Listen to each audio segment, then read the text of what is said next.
नाशिकमध्ये असा एक किल्ला आहे जो अजूनही खूप लोकांना माहीत नाही. शांत, निसर्गाने वेढलेला आणि नवीन ट्रेकिंग करणाऱ्यांसाठी एकदम परफेक्ट.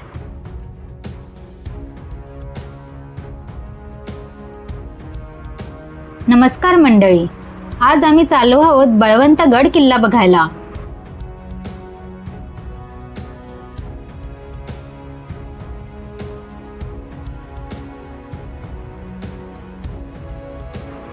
बळवंतगडाला जाण्यासाठी सर्वप्रथम आपल्याला विहीगाव गाठावे लागते. कल्याण ते विहीगाव हे अंतर 82 किलोमीटर असून कसारा घाटातील खोडाळा फाट्याहून येथे जाता येते.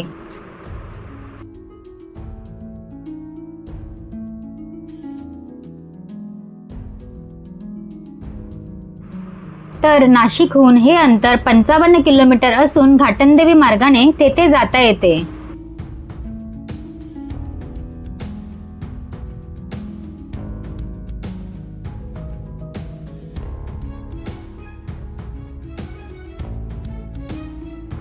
बळवंतगड किल्ल्याची समुद्रसपाटीपासून उंची 710 फूट आहे.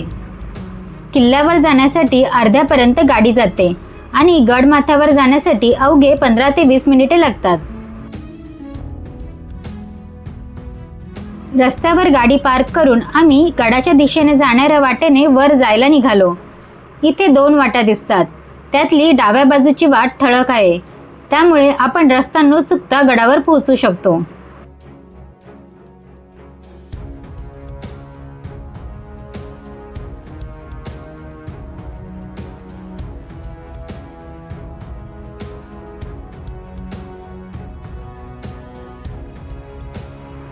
आम्ही 15 मिनिटात गडावर पोहोचलो. सकाळी इथले वातावरण एकदम शांत होते, तसेच गडावरून दिसणारा नजारा अप्रतिम होता.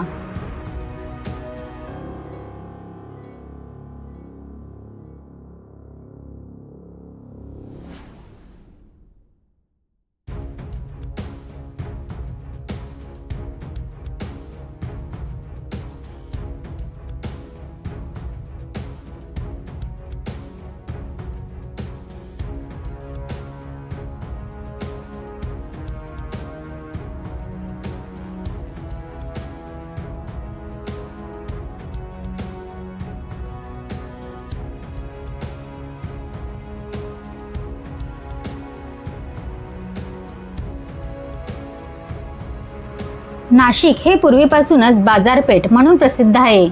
प्राचीन काळी कल्याण, सोपारा, डहाणू बंदरात आलेला माल विविध घाटवाटांनी या बाजारपेठेत येत असे. यातील काही घाटवाटांचे आज महामार्गात रूपांतर झालेले आहे. आज कसारा घाट म्हणून ओळखला जाणारा घाटमार्ग म्हणजे प्राचीन थळघाट.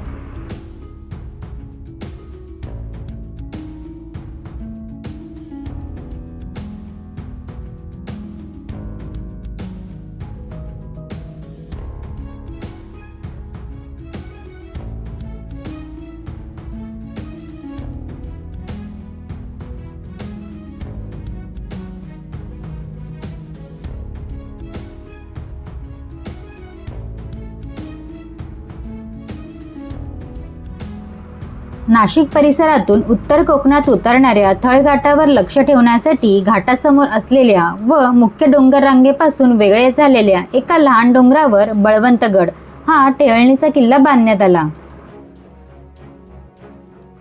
प्राचीन थळघाटाचा रखवालदार असलेला हा किल्ला आजही दुर्लक्षित आहे.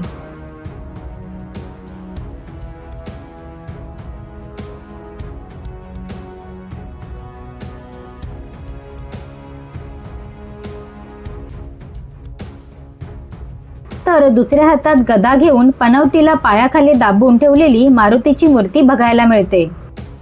मूर्तीसमोर एक लहान पिंड व नंदी ठेवलेला आहे. गडावर 2 उद्ध्वस्त घरांचे अवशेष बघायला मिळतात.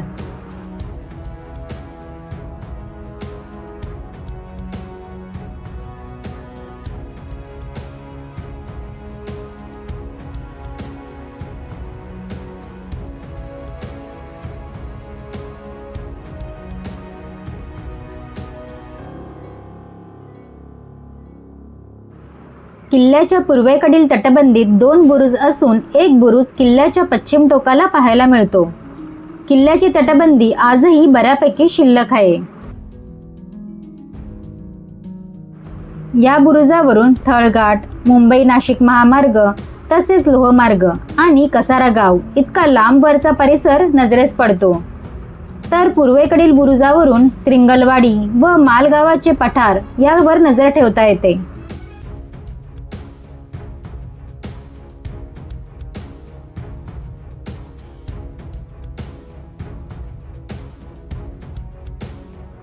संपूर्ण गड फिरण्यास अर्धा तास पुरेसा होतो.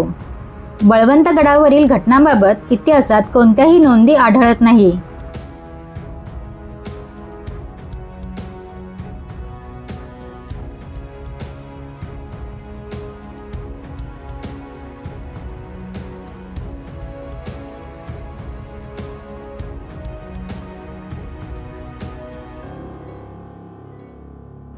जर तुम्हाला हा व्हिडिओ आवडला असेल तर लाईक करा, शेअर करा आणि अशाच हिडन प्लेसेस जाणून घेण्यासाठी ट्रॅव्हलिंग विथ चॅनलला सबस्क्राईब करायला विसरू नका.